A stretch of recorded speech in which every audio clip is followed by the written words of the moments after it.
আসসালামু আলাইকুম viewers, I am Umme Habiba from রান্নাঘরের সখী। বরাবরের মতো আজ আমি চলে এসেছি আবারও নতুন একটা রান্নার ভিডিও নিয়ে। আমি আজকে তৈরি করব চকলেট ফিলিং ডোরা কেক।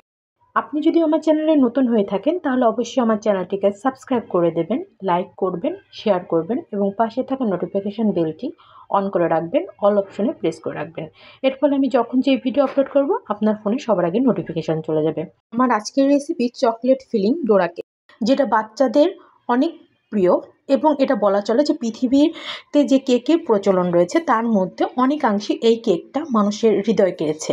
তো চলুন এবার শুরু করা যাক। আমি প্রথমে একটা মিক্সিং বোল নিয়ে সেখানে দুটো ডিম নিয়ে নিয়েছি। এই ডিমের মধ্যে আমি দিয়ে দিচ্ছি হাফ কাপ পরিমাণ চিনি। আমি আমার যেই কেকের জন্য কেক তৈরি করার জন্য যে মেজারমেন্ট কাপগুলো ব্যবহার করে সেই মেজারমেন্ট কাপগুলোর মধ্যে যে হাফ কাপ পরিমাণ যে কাপটা থাকে সেটা দিয়ে মেপে নিয়েছি চিনিটা দিয়ে। এবার সুন্দর করে একটা এগ বিটারের সাহায্যে সুন্দর করে এটাকে জাস্ট চিনি এবং ডিমটাকে মিক্স করে নেব প্রথম পর্যায়ে লো স্পিডে।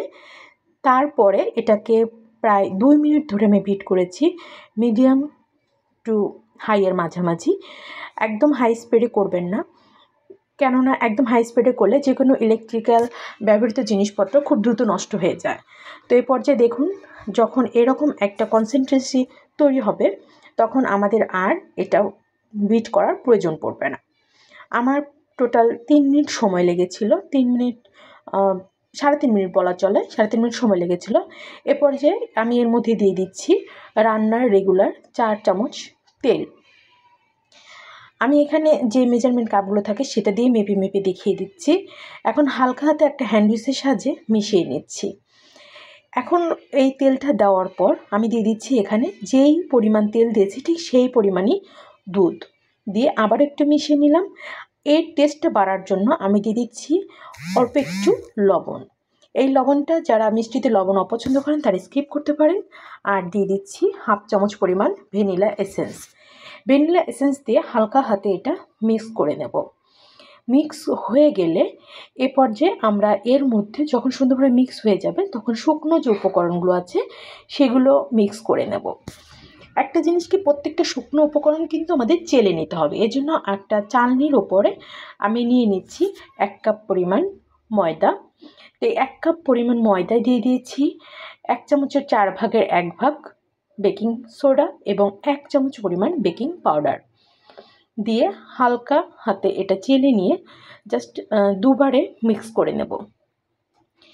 দেখতেই পাচ্ছেন আমি কিভাবে ঘুরে ঘুরে মিক্স করে নিচ্ছি। এরপর যে মিক্স করার জন্য কোনো নির্দিষ্ট নিয়ম নেই যে আলতো হাতে করতে হবে কি, আপনি যেভাবে খুশি মিক্স করে নিতে পারেন। তবে খেয়াল রাখবেন যেন কোনোভাবেই দলা না থাকে বা দলা পাকিয়ে না যায়। আমি চেষ্টা করেছি অথেন্টিক যে চাইনিজ রেসিপিটি সেটাই ফলো করতে এবং আপনাদেরকে খুব সহজভাবে সেই রেসিপিটি তুলে ধরতে। দেখুন আমি এ পর্যায়ে অর্ধেকটা মিক্স করে যখন নেওয়া হয়ে গেছে তখন বাকি অর্ধেকটা আবার সুন্দর করে হাতের সাহায্যে চেলে নিয়ে আবার বাকিটা মিক্স করে নিচ্ছি। এই ব্যাটার তৈরির ওপর কিন্তু অনেকাংশে নির্ভর করে আপনার এই ডোরা কেকটা ঠিক কেমন হবে।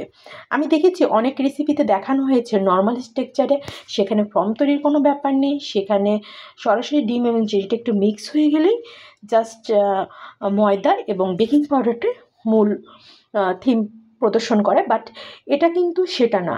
এই কেকটা অনেক সময় পর্যন্ত সফট থাকবে, কোনোভাবে আপনার শক্ত হবে না।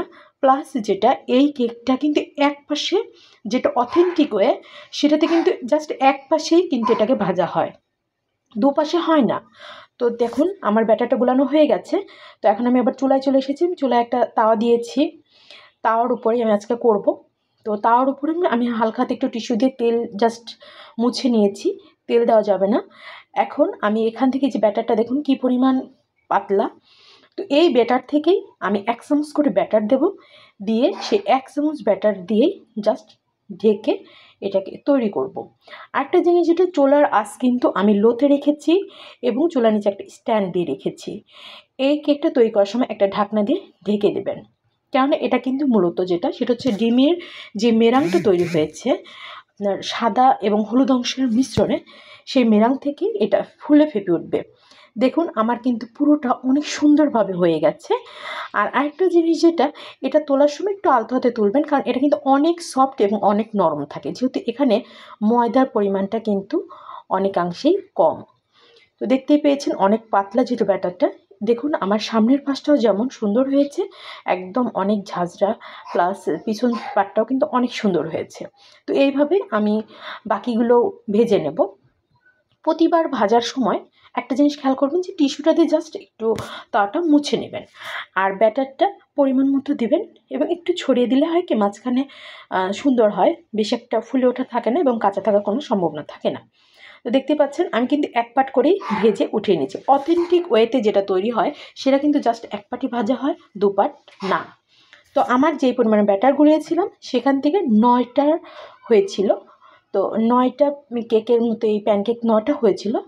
এবার আমি এখান থেকে একটা চকলেট নিয়েছি, সেই চকলেটটা জাস্ট টুকরো করে একটু কুচি করে নিচ্ছি। এই চকলেটটা আমি গলিয়ে নেব। আজ আমি কুকিং চকলেটটা ব্যবহার করিনি, আমার মেয়ের আবদারে আজ যে চকলেটটা দিয়েছিল সেটা দিয়ে ব্যবহার করছি। তো দেখুন এইভাবে একটু কুচিয়ে নিলে হয় কি খুব দ্রুত চকলেটটা গলে যায়, আর একটু বড় থাকলে দেখা যায় একটু গলতে সময় লাগে। তো আমি চকলেটটা একটু পাতিলে একটু গরম পানি দিয়েছিলাম, সেই গরম পানির মধ্যে জাস্ট কাচের বাটিতে করে চকলেটের গুঁড়োগুলো নিয়ে বসিয়ে দিয়েছি, আর দিয়ে দিচ্ছি 1 চামচ পরিমাণ বাটার। এই বাটারটা দিলে কুকিং চকলেট যেটা সেটা কিন্তু অনেকটা নরম থাকে, কিন্তু আমরা বাইরে থেকে যে চকলেটগুলো আনি যেমন প্রাণ ব্র্যান্ডের চকলেট বা ডায়েরি মিল্কের যেটা, ওই চকলেটগুলো কিন্তু একটু হার্ড থাকে, যার ফলে সহজে কিন্তু অত সুন্দর স্মুথ হয় না। একটু বাটার দিলে অনেক সুন্দর স্মুথ হয়। তো দেখতে পাচ্ছেন আমি এখানে 2টো প্যানকেক নিয়ে নিয়েছি, এর মাঝখানে আমি এই চকলেটের যে ফিলিংটা সেটা দিয়ে দিচ্ছি। আমি এখানে সরাসরি চকলেটটা ইউজ করেছি। একটু বাচ্চারা কিন্তু চকলেটটা খুব বেশি পছন্দ করে, শুধু বাচ্চা কেন আমাদের মতো বড়রাও অনেক বেশি পছন্দ করে। তো ইচ্ছা মতো চকলেটটা এ পর্যায়ে দিয়ে একটার উপর আর একটা প্যানকেক জাস্ট দিয়ে ঢেকে দিতে হবে। আমার রান্না যদি আপনার একটুও ভালো লেগে থাকে প্লিজ লাইক করবেন এবং সাবস্ক্রাইব করে আমার পাশে থাকবেন। দেখুন একটা তৈরি করে নিয়ে এভাবে আমি আরও একটা তৈরি করে নিচ্ছি।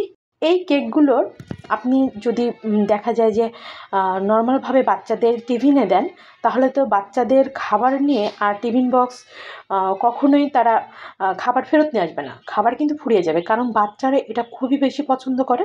বিকালে চায়ের সাথে খুব ভালো যায়, হঠাৎ অতিথি এলে অতিথি আপ্যায়ন খুব ভালো একটা ব্যাপার ঘটে এটা দিয়ে। তো দেখুন আমি 4টে তৈরি করে নিয়েছি, যেহেতু আমার 9টা হয়েছিল তাই আমি 4টে তৈরি করে নিয়েছি। এখানে যেহেতু 4টেতে 8টা ব্যবহার করা হয়েছে প্যানকেক, তো আমি একটা কেটে দেখিয়ে দিই। এগুলো কিন্তু অনেক সফট, অনেক নরম, ভিতরটা কি পরিমাণ ফুলে ফেঁপে উঠেছে এবং চকলেটটা দেয় কতটা লোভনীয় হয়ে গেছে। আমি সবগুলোই কেটে নিয়েছি, সার্ভ করে দেখিয়ে দিচ্ছি। এই তো দেখুন তৈরি হয়ে গেল দুর্দান্ত স্বাদের ডোরা কেক। সবাই ভালো থাকবেন, সুস্থ থাকবেন। আমার আজকের এই ডোরা কেক রেসিপিটা কেমন হয়েছে কমেন্ট বক্সে জানাবেন। আজ তবে আসি, আসসালামু আলাইকুম।